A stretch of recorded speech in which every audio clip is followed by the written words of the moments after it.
I too will wait for my slides before I start, but my name is Megan. I work for People's Trust for Endangered Species. Technically, I am the Key Habitats Officer, but I feel like nobody knows what that means. So normally I introduce myself as the hedgerow geek, because that is much closer to what I actually do in real life. So today I'm delighted to be here. Thank you very much for having me. I'm going to be talking about hedges and climate change. Can hedgerows help us save the world? And hopefully I'll have some slides for you any minute to share my optimism with what hedges can do in our time of need.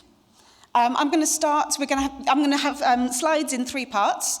First of all, we're going to look at how hedgerows might be able to buffer or mitigate some of the negative impacts that we're going to face with climate change. Then secondly, I'm going to look at the evidence of what hedgerows can do to sequester carbon. We're getting there, I can see it on my screen. How they can sequester carbon. Oh, hello. You've got everything here.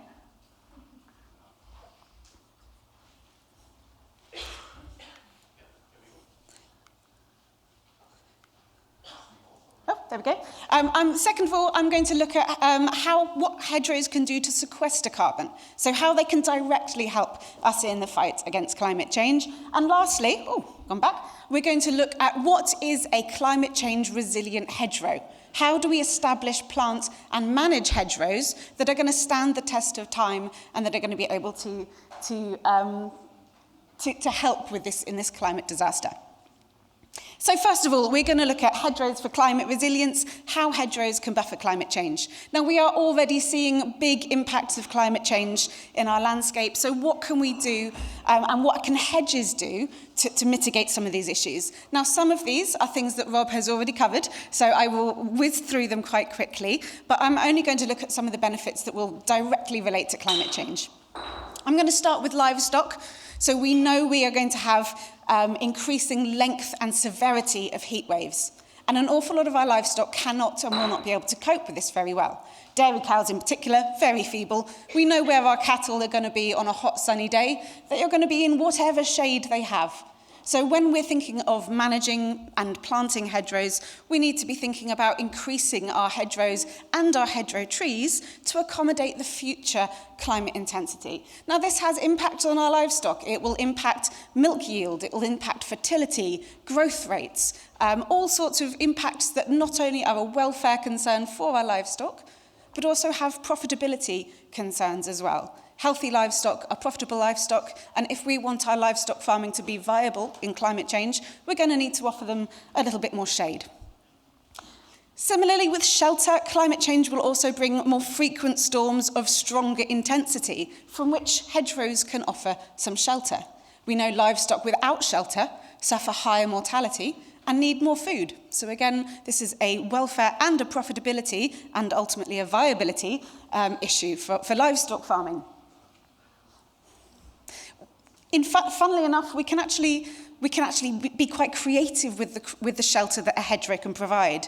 By changing the density, the size, the porosity, and the shape of our hedgerows, we can actually change the type, the intensity, and the scale of shelter that we provide for our livestock.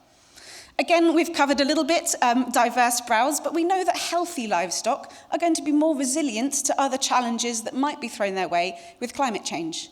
And again, when we turn out some cows into a fresh field of green pasture, we witness them, some of them, go straight to a hedge.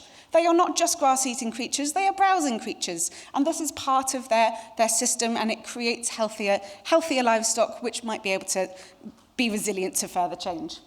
Now, this photo is from my normally green and soggy Devon in the southwest of England, which I promise you is never normally yellow. What this slide shows me really is that even when we see climate extremes, heat extremes and drought extremes, sometimes hedges and trees are the only green things we've got left in our environment. And that was certainly true down in Devon this year. In fact, down in Devon, again, normally soggy and green all year round, summer and winter, we saw our farmers having to feed our cattle silage in the summer that was meant for the winter months. So anything that we can do, any resilience we can build in, anything that might buffer some of these issues is going to contribute towards the solution, if it's not the full solution itself, which obviously it can't be. So if we're not interested in livestock farming, there's also for crops and horticultural, and again, the shelter that a hedge provides can create microclimate regulation. And as Rob said, this can reduce the evapotranspiration within a field, creating layers of humidity. Now again, in climate change scenarios, we're likely to have more drought situations, and sometimes there's going to be a fine margin where, we don't have a huge amount of water for irrigation.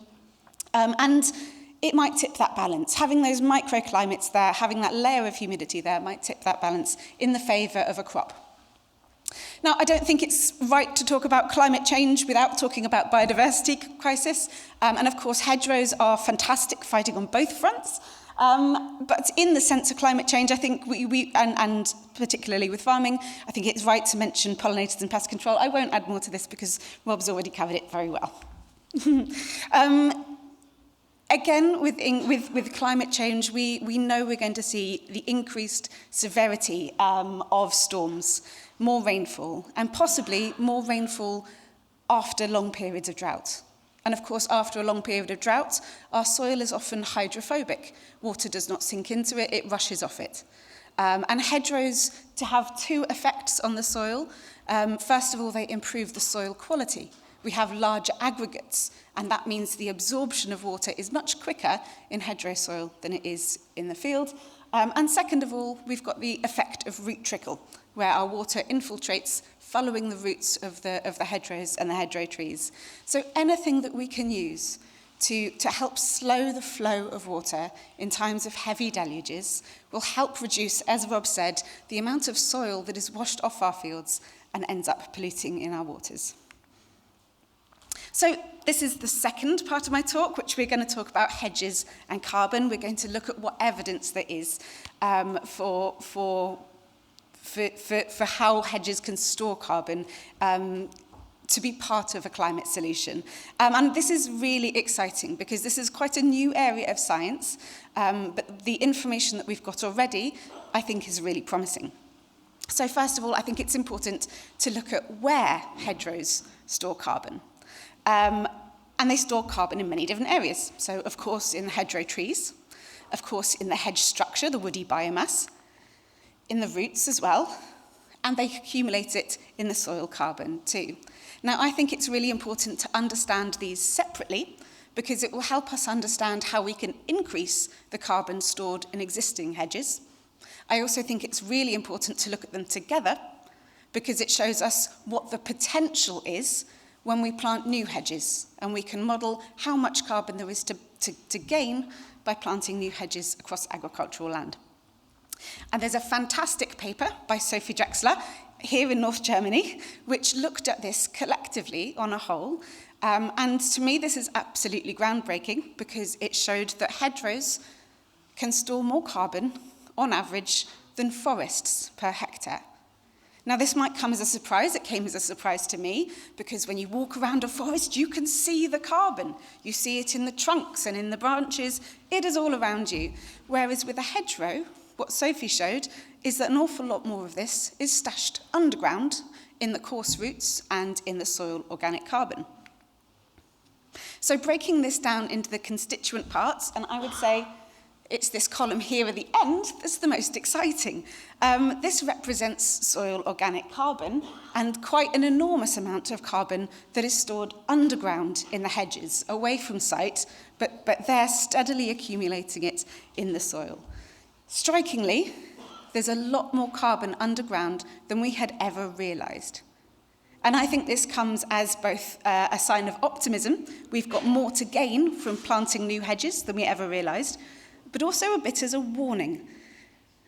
For any area, any nation that already is lucky enough to have a full complement or a lovely complement of existing old hedges, there's an awful lot more than we had realised to lose if we lose those hedgerows.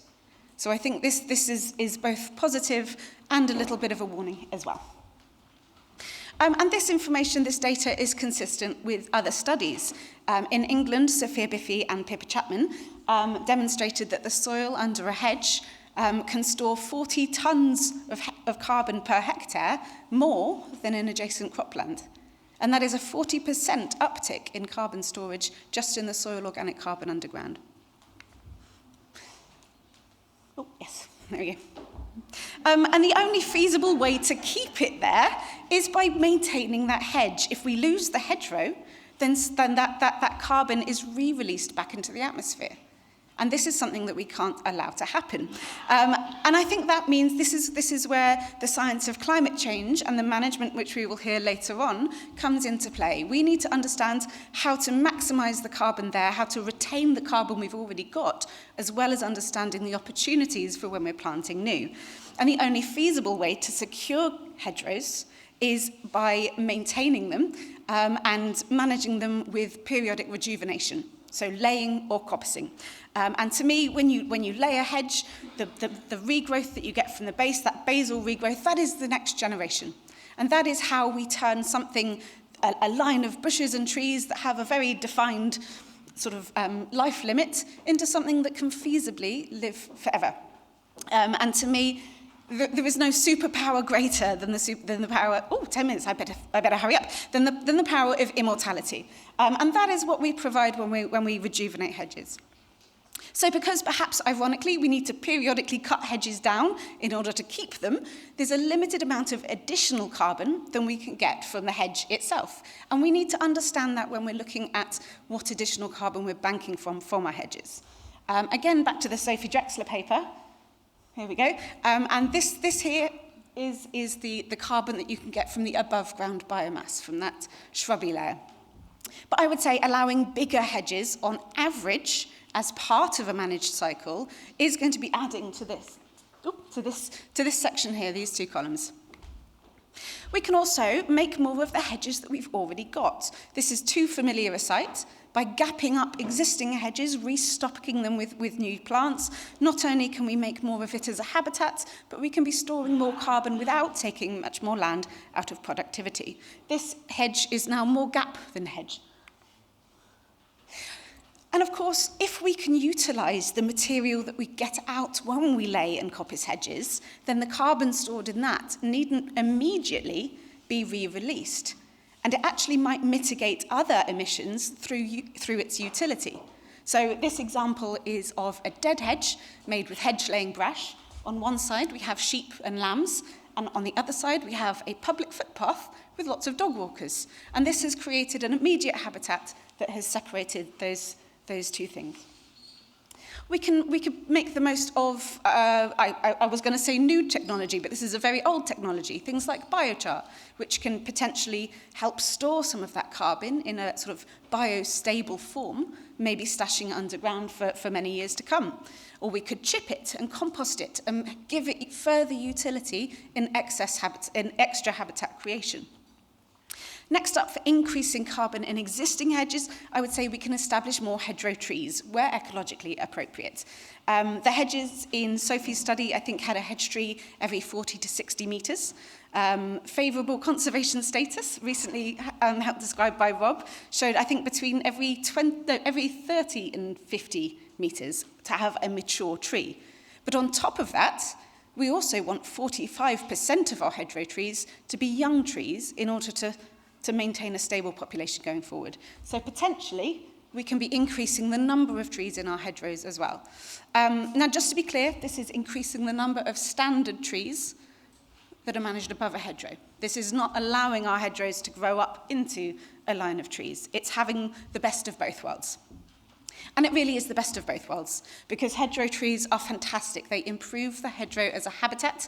They will flower and fruit, even when we trim the hedge below. If we coppice and lay the hedge below, they will still cast elements of shade and shelter and ecological functioning. So they act as a buffer as well as a long-term storage of carbon. When we lay and coppice the hedge, we keep the hedgerow trees there. So we're not taking that carbon away. And of course, the more hedgerow trees we can fit within our hedgerows and the more trees we can fit within productive farming, the less farmland we might have to take out of food production in order to meet our biodiversity and our climate change targets. My favourite way of establishing hedgerow trees is by laying and coppicing a hedge and just leaving some stems standing. You do not have to go in with a spade and a spiral tube and a sapling and climb into a thorny hedge and plant them. This is a fantastic way of doing it. You've already got the structure there, they're already well rooted, and they already represent the genetic diversity of your hedge. The hedges that are being laid here are 900-year-old hedges. It would have been a shame to go to a nursery and get a nursery tree and plant the tree in there. It's much better, to my mind, to be utilising the genetic diversity that we already have in that hedge. And we can choose where to plant them so they have the maximum benefit for our farming and the minimum compromise. And this is really important because a tree that is useful will be there much longer than a tree that is in the way. So we can place them in places that are going to cast more shade if that's what we want. So big trees in our east-west hedges. If we don't want shade, maybe we put our big trees in our north-south hedges. Then the shade will be cast on the hedgerow above, not in the field. We can utilise smaller species. They don't have to be whopping great oaks. We can have smaller hedgerow tree species in there as well. And we can be really flexible in our approach, making sure that we've got the trees in the right place for the farm to make a productive sense. And last but not least, we can actually also plant new hedgerows. Now, this is a fantastic opportunity. We get to design the hedgerows of the future. And I think it's really important to understand that it's farmers, whilst we have these fantastic, large political targets, it's farmers that will be planting these hedges, farmers that will be designing them, and farmers that will be managing them. And I think this is a fantastic opportunity, but we do need to, as well as making these wonderful targets and funding them, I think we need to bring farmers on the journey with us so they have the tools to design the hedges that best suit their farm, best suit their farming, and do all of those wonderful other things as well. And 5 minutes left, thank you very much. And luckily for us, I would say it looks like the highest rates of carbon sequestration happen when a hedge is young. So there is a lot to be gained by planting new hedgerows, especially in the first few decades. Which brings me to the last section of my talk, which I will be very fast with, I promise. What is a climate resilient hedgerow? If we have ambitions to increase the amount of hedgerows in our landscapes, how do we do it in a way that we know they're going to be there in 50 years' time and they're going to face climate change with us? So to me, I would say a species-rich hedgerow is sensible. I would add we should have a careful balance of suitable species, suitable not only to the design of the hedge for the main purposes we want those hedges, but also suitable to the location.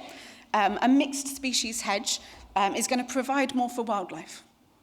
It will flower and fruit for a longer proportion of the year. It will also, if we have a storm or a frost when one is fruiting, it will provide a buffer because there will be other species that will flower and fruit in its stead. But I think also it's really important to realise that they're probably going to be more resilient to climate change and to future tree diseases and pests that might come our way. It seems like there is a no-ending trail of pests and diseases affecting our trees, and I think building in resilience with different species is really important. Equally, I think we need, as well as species diversity, I would say we need genetic diversity.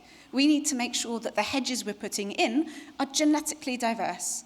We don't want them to come all from the same stock. We want to make sure that we've got diversity and resilience built in. So how do we do that? In England at the moment, we've got a target to plant and restore 45,000 miles, which I think is 72,000 kilometres of hedge in the next 25 years. We do this quite uniformly. We plant 6 whips per metre, double staggered row, 40 centimetres apart, which means we're just about to have 72,000 kilometres of fairly uniform, homogeneous hedge. Now, to me, I think we could probably be looking at how we do that better. Are our nurseries up to scratch, providing the genetic diversity that we need for these hedges? How do we maximise diversity at every single level? The Tree Council recently did a fantastic study looking at seeding hedges, and whilst it was a small study, it needs replication and expanding, it shows significant promise. They got 65 stems per square metre, and it costs only 40% of what it costs to plant a traditional hedge. So maybe we need to start looking closely at the opportunities there and new approaches. And again, this year we had the hottest summer and the driest spring on record. Many of the planted hedges that we planted cooked. They cooked in their spirals, they cooked in their guards. They didn't survive. So it could be that we need to start expanding what we think about when we think of hedge establishment. And of course, we need to make sure that the skills and knowledge to raise these new hedges into something that will benefit the climate and our biodiversity are passed on to the people that are managing them. We need to make sure, we need to make sure that we pass on the knowledge and make sure these are managed in the best way possible. Here we have two hedges of the same age. These hedges are both about 12 years old. One of them, I'll let you guess which one, was managed in what I think is the best way to raise a new hedge. The other was done in probably what I would say is the most common way we have of raising a new hedge. One is obviously providing a huge amount on both fronts, climate and biodiversity. The other is not. So I think we need not just to design the right hedges, we need to make sure that we've got the skills across the nation to help them reach their extraordinary potential. So, to conclude, I think hedges have the capacity to provide huge gains, both climate change and biodiversity. They also help us buffer our farming against climate change mitigation. And I think, to me, that is enough to allow hedges to zoom up our priorities list and our financing list. I think, to me, that's enough to give them the financing and the attention that I think they need. So can hedgerows help save the world? I think time will have to tell on that one, but I do really think they have huge potential. Thank you.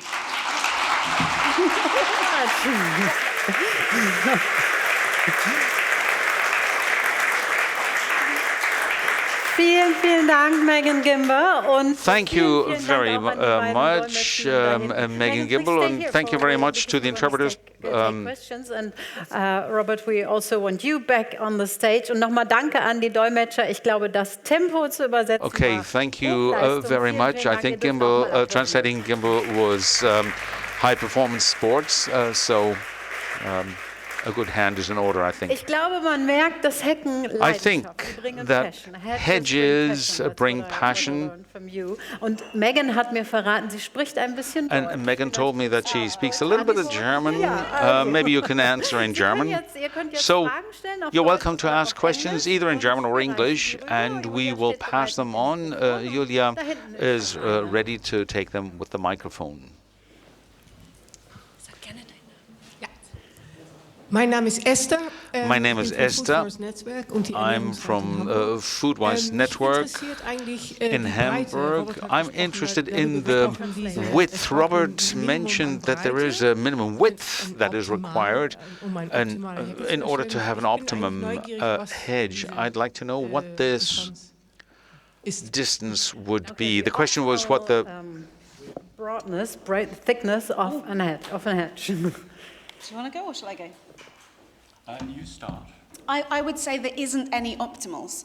To me, there's no optimal height, there's no optimal width, because we want our hedges to continually change. We never want to manage them to be static. So we want, to me, the optimal height and the optimal width is higher and wider than it was the year before.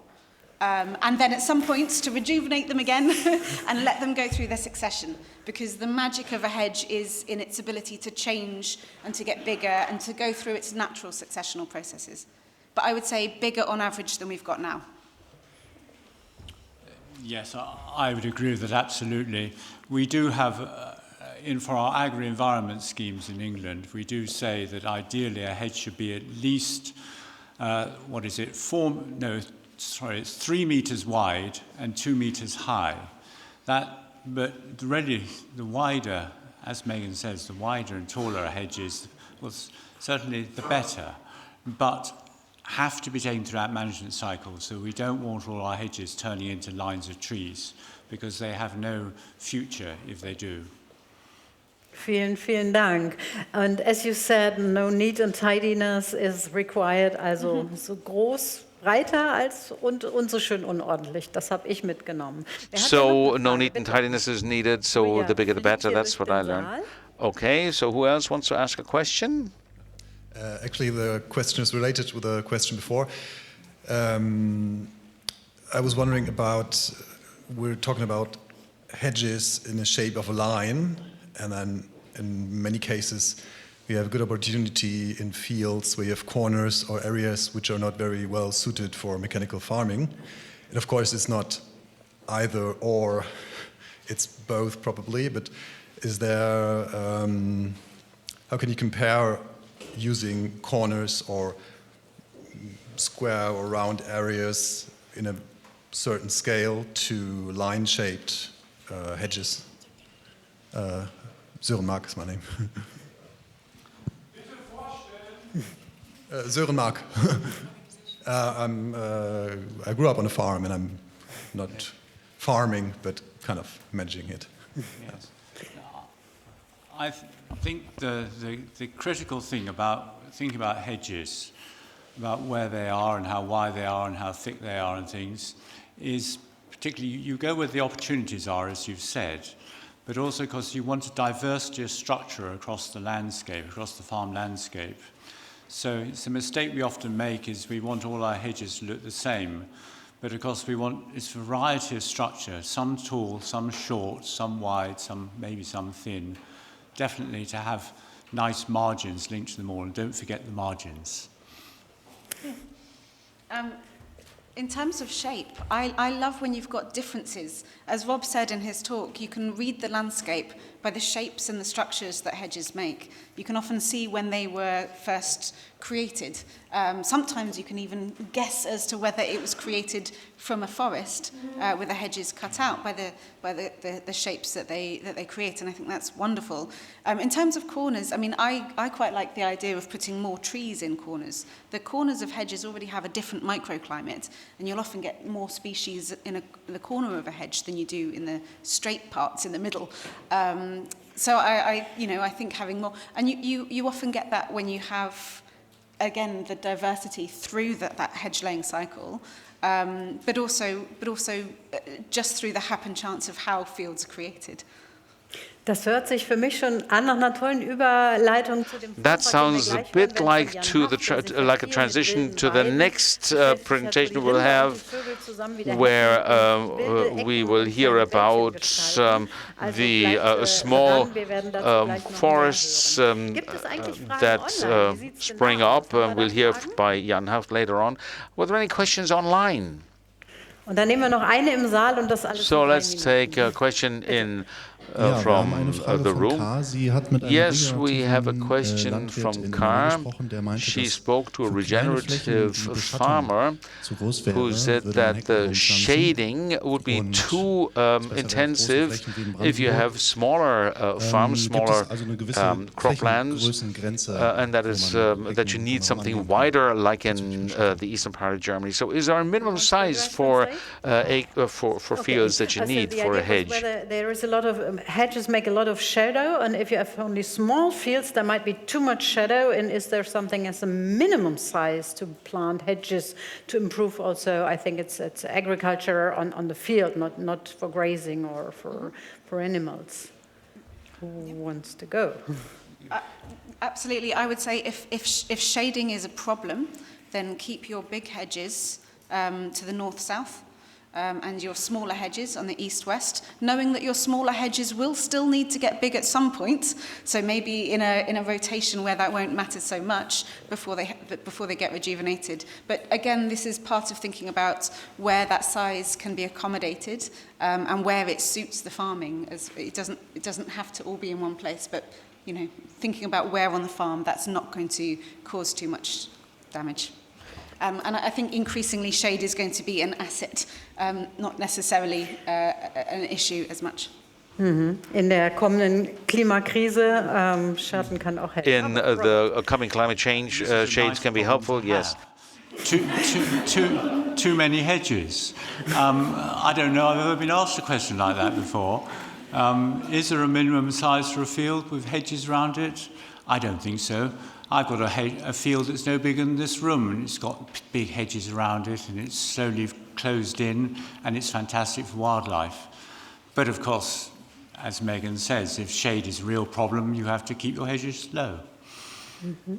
Und wir werden ja morgen noch lernen, dass diese Hecken ums Feld herum nicht And we nur will Schatten learn sind. tomorrow Hedges are not only shadow, that the but hedges also around produce other products. fields are not Also only morgen lernen wir shade. noch über ganz viel über die kommende So Wertschöpfung. tomorrow we Wenn wir noch will gar learn nicht about richtig the value-added Leon chain. ganz streng. Eine Frage in der Reihe zwei. Die Leon nehmen wir noch, is bitte. Und alle, giving me gerichtet an alle, wenn Sie the mögen, bad stellen Sie looks. sich ganz Another kurz question vor, damit in die front. anderen So wissen, please von wo introduce Sie yourself very My quickly name so is everybody knows where you're coming from. And I'm from Hamburg here, and tree cutter.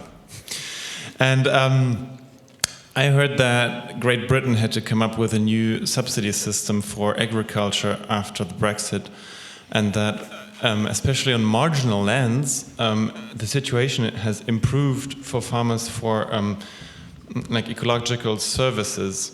And is that true? And can the European Union maybe learn something from Great Britain in that in that area?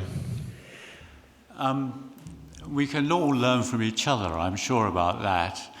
Have things got better post-Brexit in England? Well, some things have, for sure, but we've got a long way to go before it's really good. There are times when it looks very promising and then it goes bad down according to political will.